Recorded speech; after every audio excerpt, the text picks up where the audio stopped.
Now let's take a look at these logos again and see how it relates to branding and how branding relates to positioning.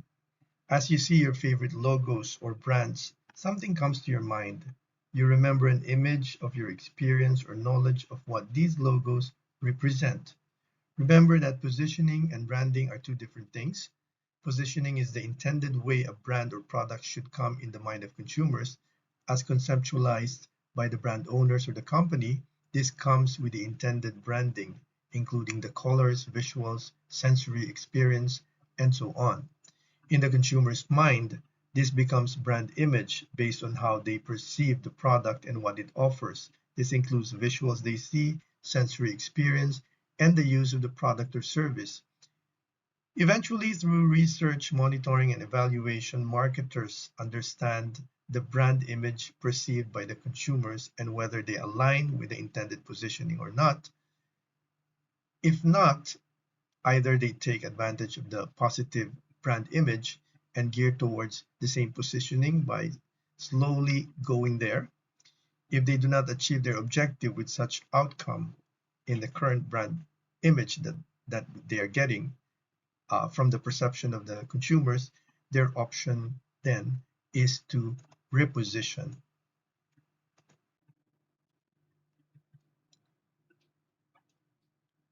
If your intended positioning is not understood by your target market, you end up with a different brand image perception in their minds.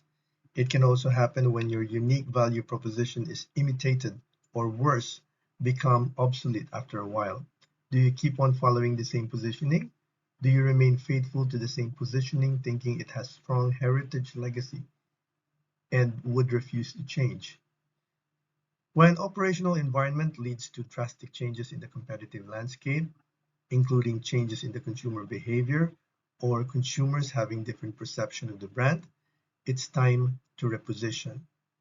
Marketing guru Dr. Ned Roberto proposed a couple of questions before repositioning, and this is related to the brand differentiator. Two questions. Can your brand differentiator stay the same so that you can sustain brand positioning? Does your consumers' brand perception of your brand differentiator change or stay the same over time? Ultimately, we need to understand if our consumers hold on to the same perception of our brand or product.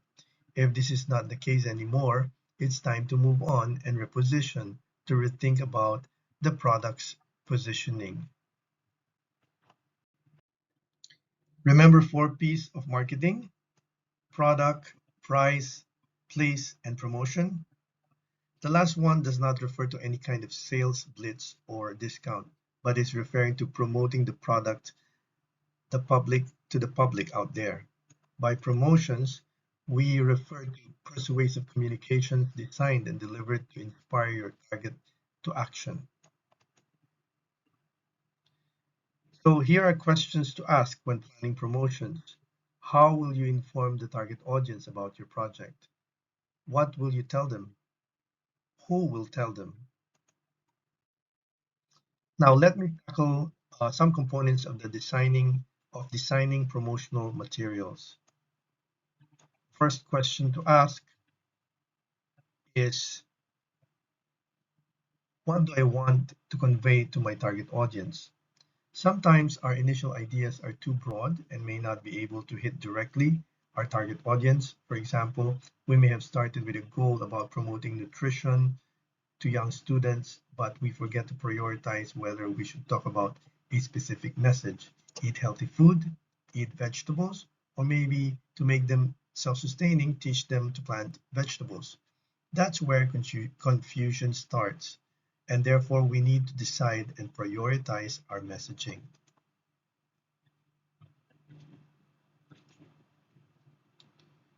One example here is, maybe we can decide then to be more specific. Vegetables each day keep the body healthy and helps prevent sickness. That one messaging is very specific, and it helps clear the air and say, this is my priority, this is my messaging, this is exactly what I want to convey to my audience. It's a decision that we ultimately need to make. And in so doing, it becomes easier for us to execute the rest of our promotions or our promotional plan. Now, the second question here is who delivers the message? Obviously, it will be an endorser, but if we can afford to hire a model, then we should. But budget aside, we also need to select an appropriate one who can be a good example of the message we deliver. We can't be including a model who does not practice what he preaches. This is where the hard part is, having to squeeze in the creative juice to come up with a good script, song, and ensemble. Most importantly, you need to decide on what kind of material or theme do you want to set the material to. Emotional, fun, or real-life testimonial. This process requires a lot of time on brainstorming sessions and once ready to execute, a lot of a lot of takes to perfect the material. We also need to make that critical decision to which communication channels to use. Nowadays, with the popularity of digital media, and the clutter of information faced by consumers, we need to make the right choice to ensure that we get some airtime from the consumers.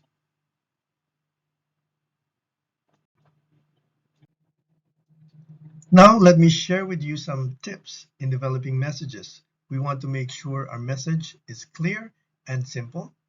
We should avoid too many words and explanations. The rule here is a few words, one sentence. This is where tagline or slogan make it even easier. Remember Langhap Sarap from Jollibee? That's quite a mouthful already. Let's do it is quite a persuasion, for example. Remember to always focus on the benefits. Make sure if we claim something such as a number one killer disease, we know what we are saying and that it is backed up by data. Make the message easy to remember and vivid, that it will really touch the heart or mind of those who hear it. Once we launch our campaign or product, that does not end there. We need to make sure that things run smoothly as planned, and remember to monitor and evaluate our selected metrics. We need to know how many people attended our seminars or workshops, how many people shared our social media posts, what is the level of awareness of our products or our product offering and our service. We need to have a plan how to track and measure our performance after launch. This is where we will see how effective is our campaign or product. Furthermore, let us engage our stakeholders and continue to catch up with them to ensure that everything is running smoothly, fix any hiccups, foresee any potential issues way ahead. This way, we can sort out problems as early as possible. We should also be open and observe to see if things are working or we need to tweak anything from messaging or the material. After giving it some time, we should be able to see if it's working and whether we need more effort to build up the buzz.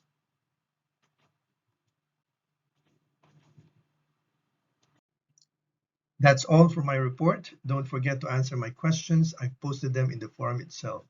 Have a good day.